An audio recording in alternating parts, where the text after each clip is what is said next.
I think the focus of what we want to do here in the city is get rid of the bureaucratic layers that get in the way of housing production. If we're going to make San Francisco more affordable, we need to increase our housing stock.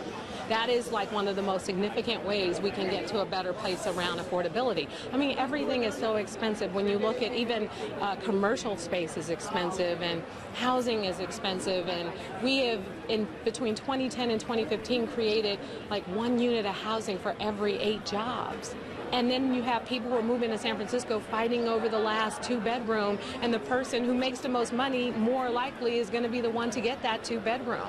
So it's really about moving production forward, getting housing built, getting rid of the bureaucratic layers, identifying underutilized sites where we can build all over the city. It's why I aggressively pursued the site at McDonald's on Haight and Stanton. That's an affordable housing opportunity where we're going to build 100% affordable housing for low, moderate, and middle income families. Who would have thought in the Haight-Ashbury community that was possible?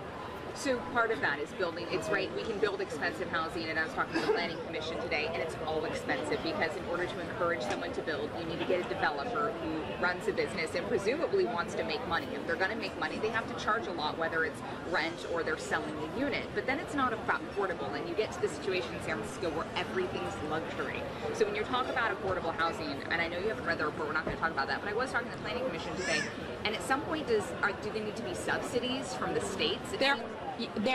First of all, there are subsidies, but they have dried up so much that it makes it really difficult. I mean, for example, the Willie B. Kennedy Apartments in District 5, basically 98 units, there was about $16 million that went into helping to develop it in the first place, but also there's permanent subsidies for all of those units. So all of those residents basically are qualified for low-income housing. They make 55% of the area median income and below, and that's a permanent long-term subsidy. So we have those opportunities, but we need more.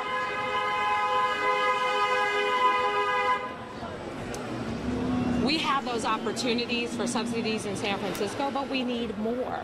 And we also need them for middle income residents. That's where some of the market rate housing comes in, because now that we've increased our inclusionary housing laws to include middle income residents, say for example, a family of 4 that maybe makes $130,000 a year, now there's an opportunity, but that only comes with market rate development and the requirements there.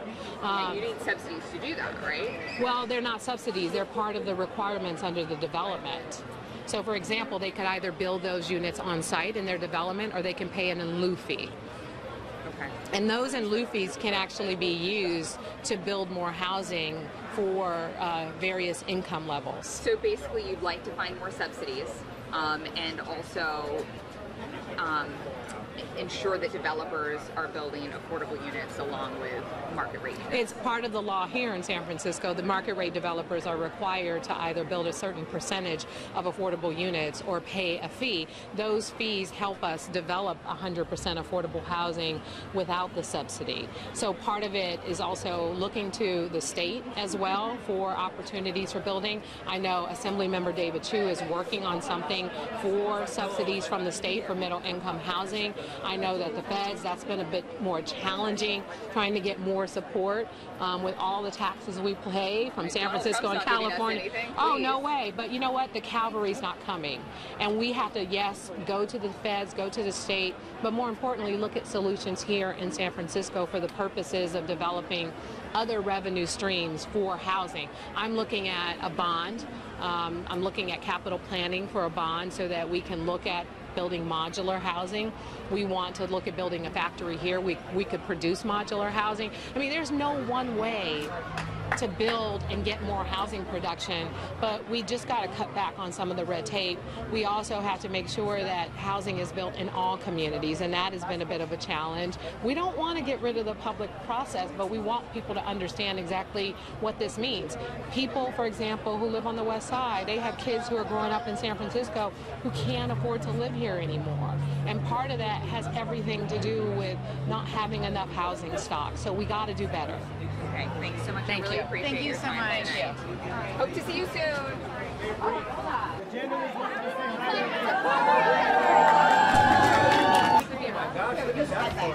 my God.